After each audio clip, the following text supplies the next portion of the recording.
오늘 새벽기도 함께 하신 우리 성도님들을 환영합니다. 우리 찬송가 263장으로 하나님 앞에 영광 돌려드리겠습니다. 263장입니다.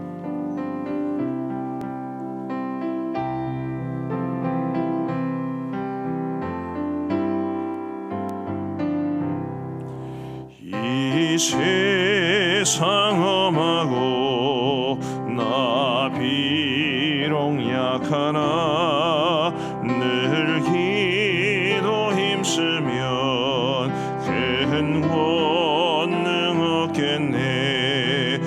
주의 은혜로 대속받아서 붉은 죄 눈같이 희겠네.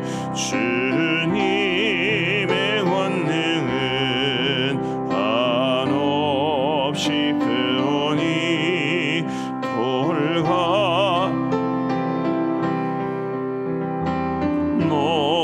녹여주소서.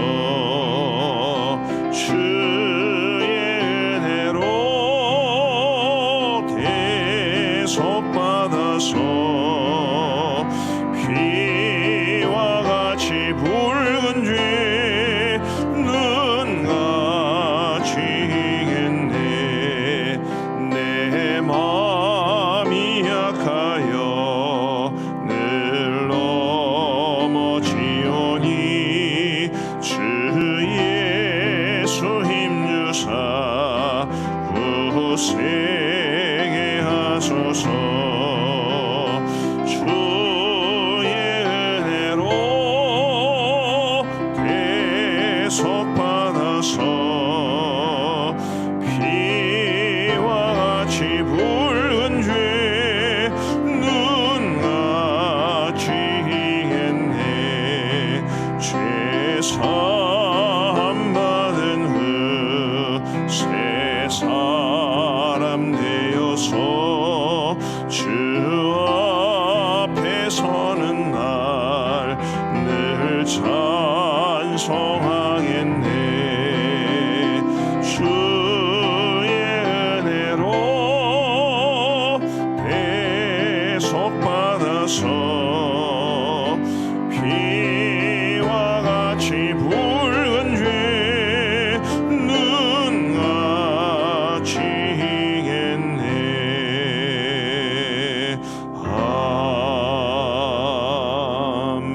아멘. 우리 하나님 말씀 창세기 38장 말씀입니다. 38장 19절부터 30절까지의 말씀을 우리 교독하시겠습니다.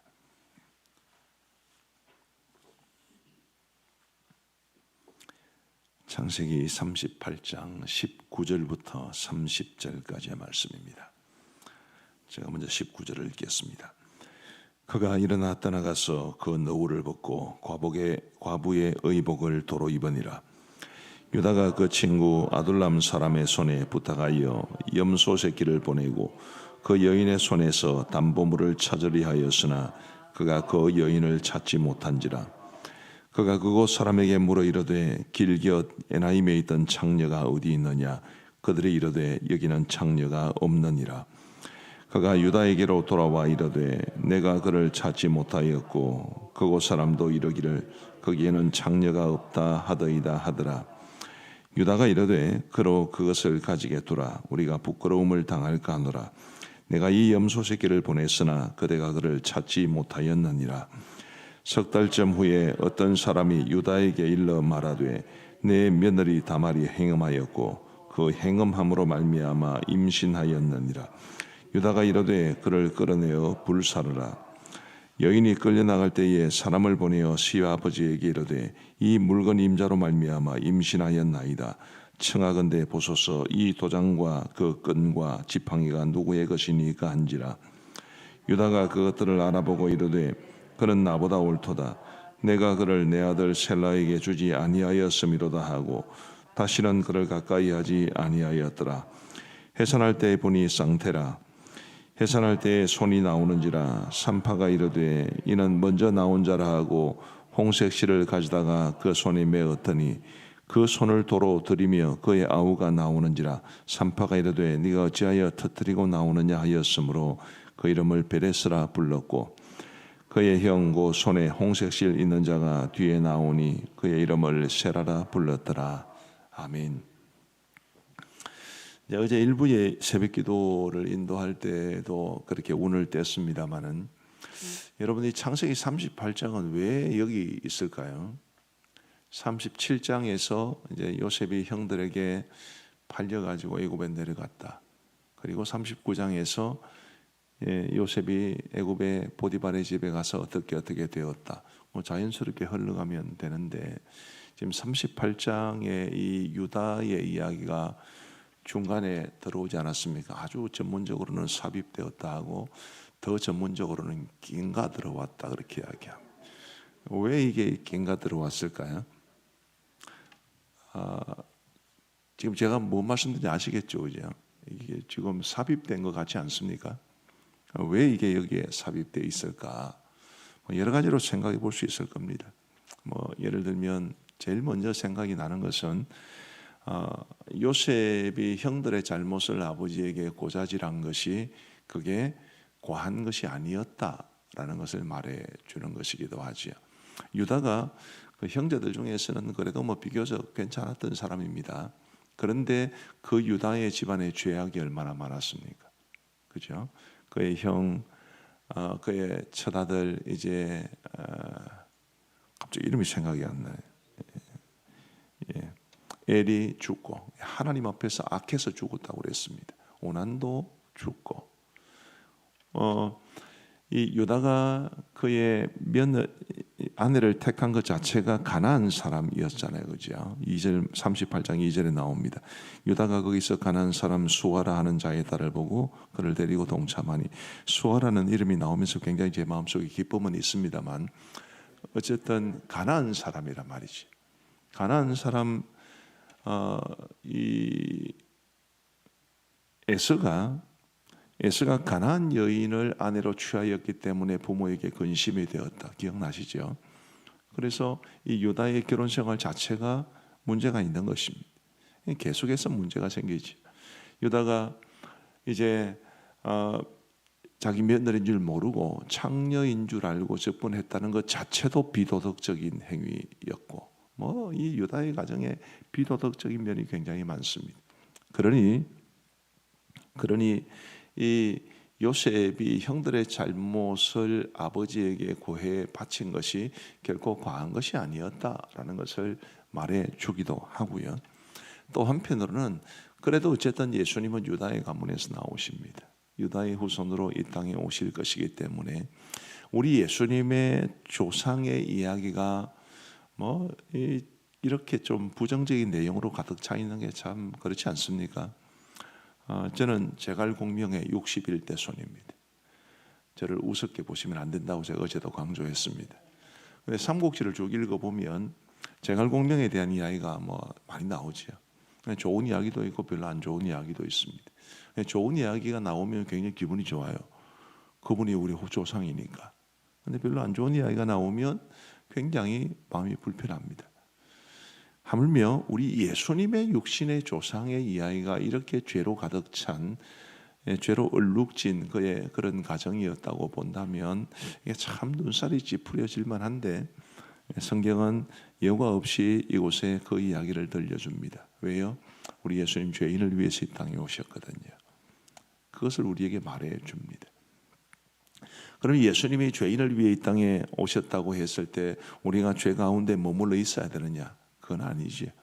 우리를 구원하기 위해서 우리의 모든 죄를 용서하시고 우리에게 하나님의 자녀가 되는 놀라운 은혜를 주시기 위해서 우리 예수님이 이 땅에 오셨으니까 우리는 예수님으로 말미암아 죄 용서함을 받은 사람으로서 거룩하고 정결한 삶을 살아가야 한다는 것을 우리에게 말해 줍니다.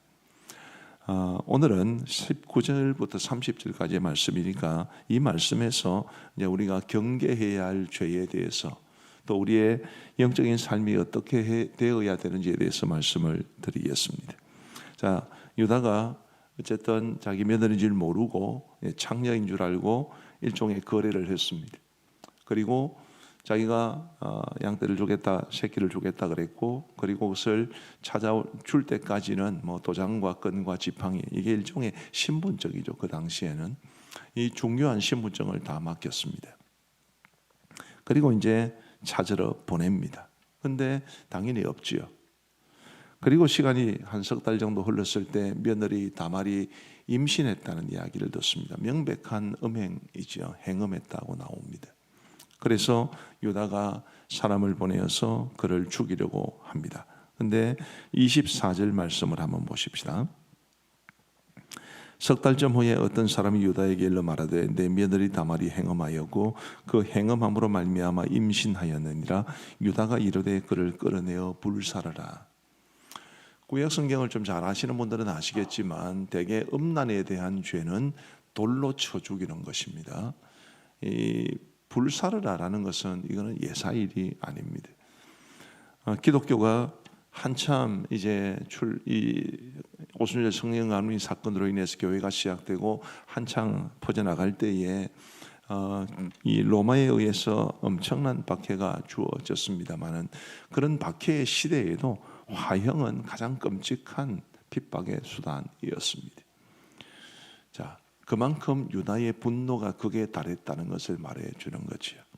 자, 우리가 이 유다의 모습에서 뭘 볼 수 있습니까? 지가 한 거는 생각도 안 하고 자기도 간문을 한 거예요.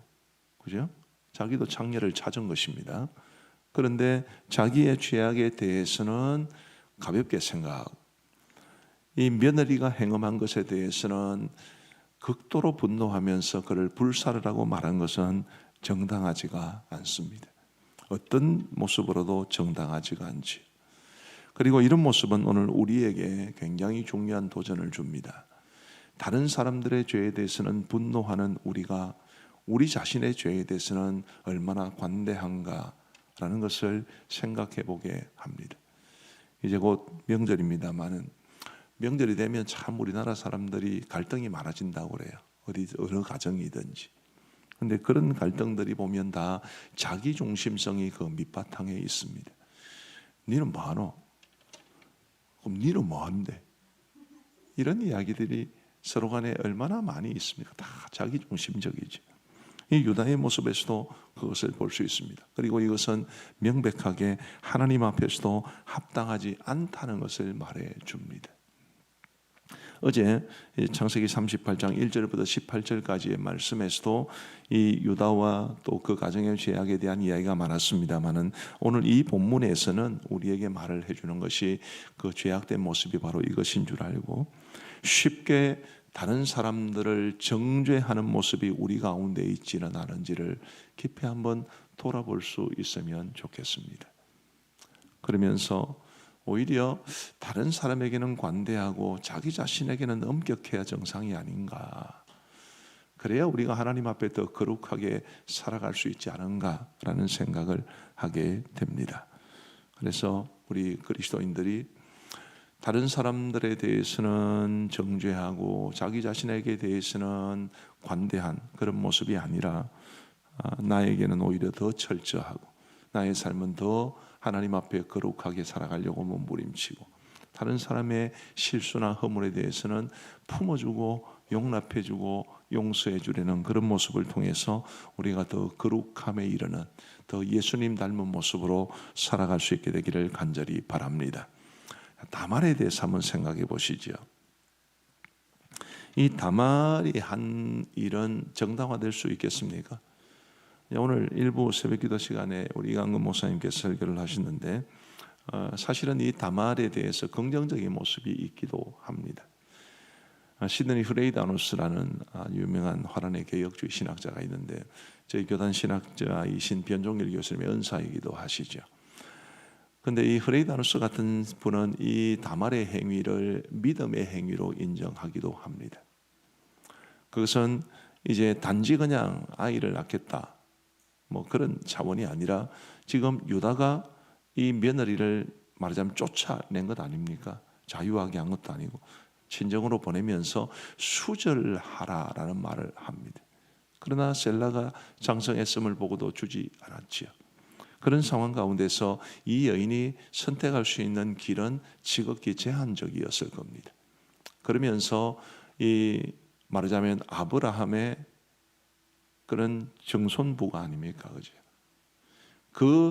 이 믿음의 자리를 놓지 않기 위한 믿음의 행위로 그렇게 이해를 하는 경우도 있습니다. 그러나 여러분, 저는 이 다말의 모습에서 이 야곱의 모습이 상당히 겹쳐지는 것 같습니다. 오버랩되는 것 같아요. 왜냐하면 야곱 역시 그가 하나님을 향하여 간절한 마음을 열정을 품고 있었지만 방법 자체는 간악했듯이 이 다말의 행위도 절대로 정당화될 수는 없습니다. 항상 이 윤리학에서는 늘 이제 논쟁이 되는 것이 이제 목적이 정당하면 수단도 정당화될 수 있는가? 이게 윤리학에서는 굉장히 중요한 이슈입니다. 지금 이 다말의 경우도 마찬가지. 그가 이 아브라함 가문에서 떠나지 않고 지금은 쫓겨나 있는 상태인데 다시 그곳으로 들어가기 위한 열정을 가졌다는 것은 좋지만 그 목적은 바르지만 그러나 수단은 정당화될 수 있는가? 투표 한번 해볼까요? 수단은 정당화될 수 있겠습니까? 야곱의 모습과 상당히 겹쳐지는 것 같아요. 저는 이 말씀을 묵상하면서 그런 생각이 들었습니다. 우리 가운데서도 절대로 그럴 수 없습니다.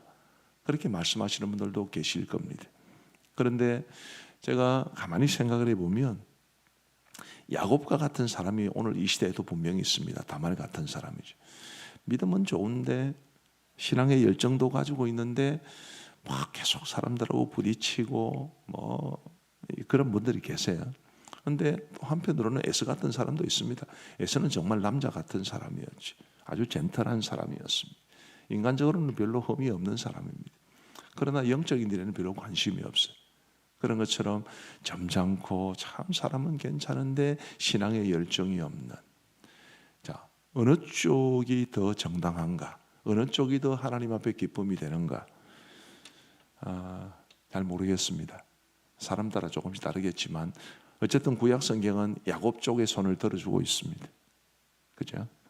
그러면서 우리가 이 다말에 대해서 그가 가지고 있었던 그런 열정은 우리가 받아들이면 되는 것이고 수단은 우리가 마땅히 배척해야 되죠. 이런 모습은 아니었던 것 같습니다. 결코 그 목적을 목적이 바르다고 해서 이런 수단까지 받아들일 수는 없죠. 그런 측면에서 저와 여러분들이 한편으로는 하나님을 향한 간절한 열망, 영적인 것에 대한 간절한 열망을 살아가는 동시에 그리고 하나님 앞에서 또 사람 앞에서도 합당한 모습으로 살아가기를 위해 애쓰는 그런 도전을 받으시면 좋겠다 그런 생각이 듭니다. 점잖기는 한데 젠틀하고 나이스하기는 한데 그러나 영적인 열정은 없는, 그것도 하나님 앞에서 합당치 못한 모습이고, 야곱과 이 다말처럼 영적인 열정은 가지고 있지만 수단은 바르지 못했기 때문에 하나님으로부터 또 많은 징벌을 받기도 하고 그렇게 되는 것 아니겠습니까? 부디 저와 여러분들이 좋은 쪽은 받아들이고 부정적인 모습은 받아들이지 않음으로써 하나님 앞에 더 온전한 모습으로 살아갈 수 있게 되기를 간절히 바랍니다. 마지막으로 한 가지만 더 살펴보겠습니다. 이 사건은 유다에게는 큰 충격이었겠지. 세상에 자기가 장녀를 찾았다는 것 자체도 이제 만천하에 드러난 셈이니까 그것도 큰 충격이었을 것이고, 알고 보니까 그게 며느리였다는 것도 더 큰 충격이었고, 그리고 그 며느리를 통해서 아들을 낳았다는 것도 더 충격이었을 겁니다. 우리는 너무 이야기라서 이렇게 큰 문제 없이 읽어낼지 모르지만 유다로서는 얼마나 큰 충격이었겠습니까? 그런데 그 충격이 유다를 성장시킵니다. 사실은 오늘 본문 이전까지의 유다는 그가 성경에서 보여주는 모습은 딱 한 군데밖에 없습니다. 이름은 기록되어 있지만 한 군데밖에 없는데 그것은 동생 요셉을 팔아넘긴 이스마엘 상인의 손에 팔아넘긴 곳 딱 한 군데 나옵니다. 근데 여러분 거기에 보면 다른 요셉을 죽이자고 했던 형제들보다는 조금 나아 보이지만 평생 다시 얼굴을 보지 못할 가능성이 100%였는데 동생을 이스마엘 상인에 팔아넘긴 것도 잔인한 거는 마찬가지죠. 그랬던 그가 나중에 가면 굉장히 변화됩니다. 애굽의 총리가 된 요셉이 동생을 데려오지 않으면 절대로 다시 내 얼굴을 보지 못하리라, 그렇게 협박을 하고 보냈고, 아버지 야곱은 내 막내 아들 베냐민도 죽을 거 해서 절대로 못 보내겠다, 그렇게 말을 하는 중에 유다가 큰 역할을 합니다. 결국 아버지를 설득해서 가족들을 살리기 위해서 양식을 사러 가게 하죠. 그리고 요셉이 어떤 의도를 가지고 만든 그 계략에 빠져서 베냐민이 그 땅에 머물러 있어야 되는, 꼼짝없이 그 땅에 머물러 있어야 되는 상황에서 유다가 성경 전체를 통해서도 굉장히 감동적인 중보의 역할을 합니다. 이 아이가 가지 않으면 우리 아버지 죽습니다. 그러니 내가 남을 테니까 이 아이는 좀 보내주십시오. 굉장히 감동적인 역할을 합니다. 동생을 이스마엘 상인의 손에 팔아 넘기자라고 말했던 유다의 모습과는 너무 다른 모습이 있었던 거죠. 어떤 학자는 이 요한복음 이 창세기 38장이 이곳에 기록되어 있는 것이 그런 유다의 변화를 보여주기 위한 것이다 라고 말을 하는 사람들도 있습니다. 자, 우리는 어떤 도전을 받아야 될까요? 우리가 살다 보면 긍정적이든 부정적이든 큰 일을 겪을 수 있습니다. 원치 않아도. 그런데 그런 큰 일들이 우리의 영적 성장으로 이어져야 한다는 것을 우리는 이 말씀을 통해서 배울 수 있습니다.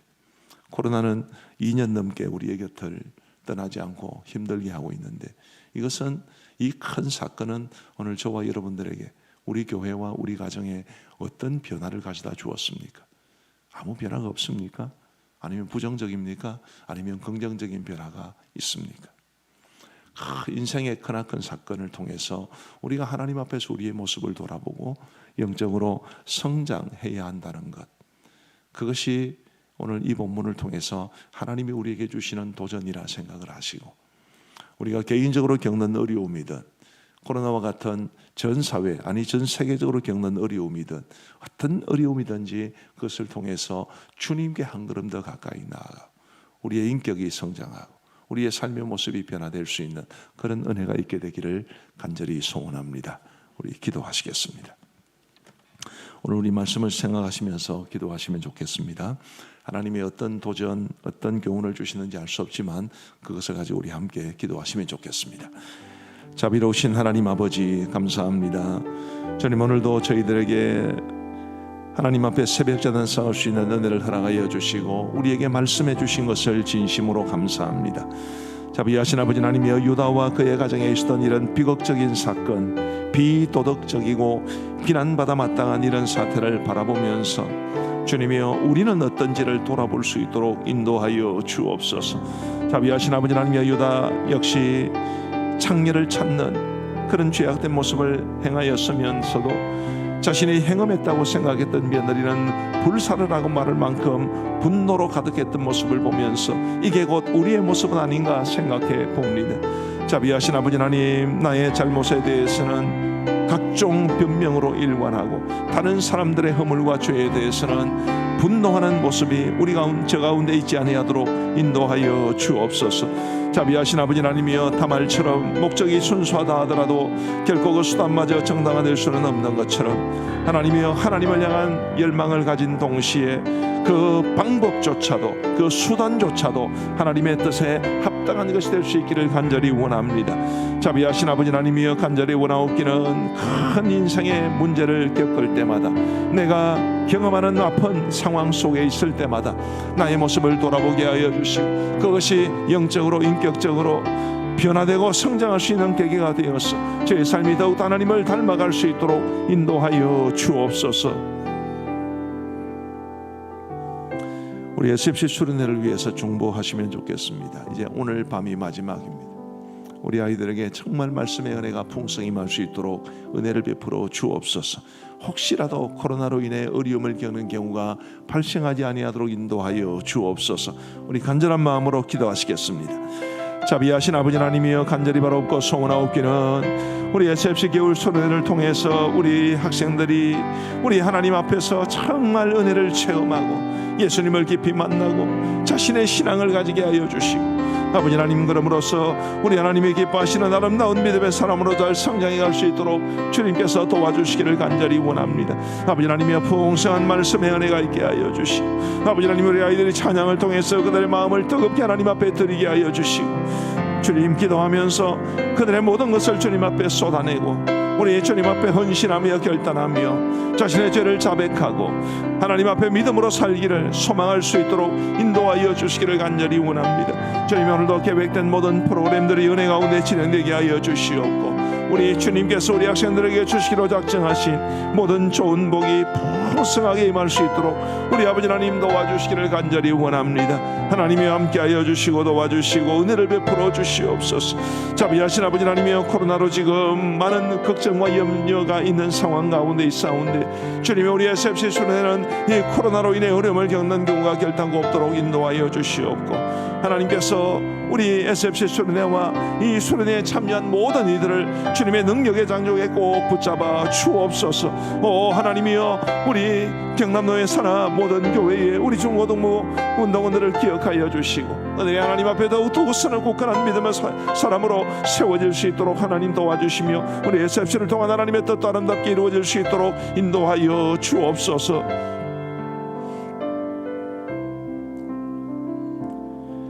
하나님 아버지, 감사합니다. 오늘 이 새벽에도 저희들에게 귀한 말씀 주시고 이 말씀을 통해서 도전받게 하여 주신 것을 감사합니다. 자비하신 아버지 하나님이여, 주신 말씀 마음에 깊이 새기며 우리의 삶이 하나님이 기뻐하시는 삶이 될 수 있도록 인도하여 주옵소서. 믿음을 가지고 있고 영적인 일에도 열심을 내고 있지만, 그러나 우리의 삶이 하나님과 사람 앞에 기쁨이 되지 못하는 그런 모습도 되지 아니하도록 도와주시고, 인간적으로는 너무나 괜찮고 멋있어 보이지만 영적인 열정이 없는 모습으로도 살아가지 아니하도록 도와주옵소서. 하나님 앞에서 야곱처럼 그리고 다말처럼 간절함과 영적인 축복에 대한 열정을 가지고 살아가는 동시에 우리의 삶이 많은 사람들에게 덕스럽고 그리고 주님의 성품을 담아낼 수 있는 아름다운 삶이 될 수 있도록 역사하여 주옵소서. 하나님 아버지, 우리의 삶에 크고 작은 어려움이 있을 때마다 우리의 모습을 주님 앞에 깊이 돌아보게 하여 주시고, 우리의 모습이 한 걸음 한 걸음 더 주님 앞으로 다가가고 우리의 삶이 그리스도의 향기를 드러낼 수 있는 복된 삶이 될 수 있도록 역사하여 주옵소서. 하나님 아버지, 오늘도 저희들에게 새날을 주셨습니다. 이 하루를 살아가는 동안에도 주님 의지하여 살아가게 하시고 에녹처럼 주님과 동행하는 복된 삶이 되게 하여 주옵소서. 아버지 하나님, 코로나 바이러스 사태는 오미크론 변이로 인해서 굉장히 극심한 상태로 접어들었습니다. 그래도 감사한 것은 정상이 가벼운 사람이 많다 하니 그것은 감사한 일이오나, 그래도 만수천 명씩 확진자가 나오는 이런 어려운 상황 속에서 우리 모두의 마음에 근심과 염려가 있사오니 하나님이여, 저희들을 불쌍히 여기시고 특별히 우리 가암정교회 모든 성도들, 우리 성도들의 부모님들, 자녀들, 또 형제들, 흩어져 있는 모든 친인척들까지 주님께서 불꽃 같은 눈동자로 돌보셔서 코로나에 감염되거나 혹은 코로나를 확산시키는 사람들이 되지 아니하도록 은혜를 베풀어 주옵소서. 자비하신 아버지 하나님이여, 우리 성도들의 그 삶의 현장에 찾아가 주셔서 우리 성도들이 고민하고 있고 걱정하고 있는 모든 삶의 문제들을 주님께서 해결하여 주시옵고, 언제나 주님의 은혜와 평강이 넘치는 복된 삶이 될 수 있도록 인도하여 주옵소서. 하나님 아버지, 우리 SFC 수련회의 은혜를 베풀어 주시고 오늘 저녁에 있을 우리 도토리 방송과 또 우리 대학부 청년의 은혜 기도회 위에도 함께하여 주옵소서. 선교지는 더 어렵습니다. 특별히 우리 파송 선교사님들이 계신 카자흐스탄 그리고 미얀마, 에티오피아가 국내 정정으로 인한 어려움이 많이 있사오니 우리 하나님의 그 나라들이 속히 내정이 안정되게 하여 주시옵고, 우리 선교사님들 안전이 보장되게 하여 주시오며 선교사에게 중단되지 아니하도록 도와주시옵고, 현지의 교회와 그리스도인들도 주님이 지켜 보호하여 주옵소서.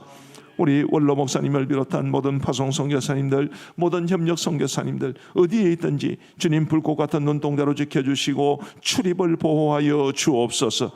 아버지 하나님, 이 나라를 기억하여 주시옵고, 주님, 임박한 이제 대통령 선거에 하나님께서 예비하신 지도자가 뽑혀질 수 있도록 도와주시오며, 새로운 대통령의 임기 기간 동안 우리나라가 국민들이 더 화합하고 더 성장하고 교회도 더 평안할 수 있도록 인도하여 주옵소서. 아버지 하나님이여, 각종 그럴듯한 말로 이 반성경적인 악법을 만들려고 하는 이 악한 의도들을 주님이 저지하여 주시옵고, 아버지 하나님, 우리 한국교회도 더 어려운 이웃들을 돌아보고 소외된 사람들을 품어줄 수 있는 교회가 되게 하여 주옵소서.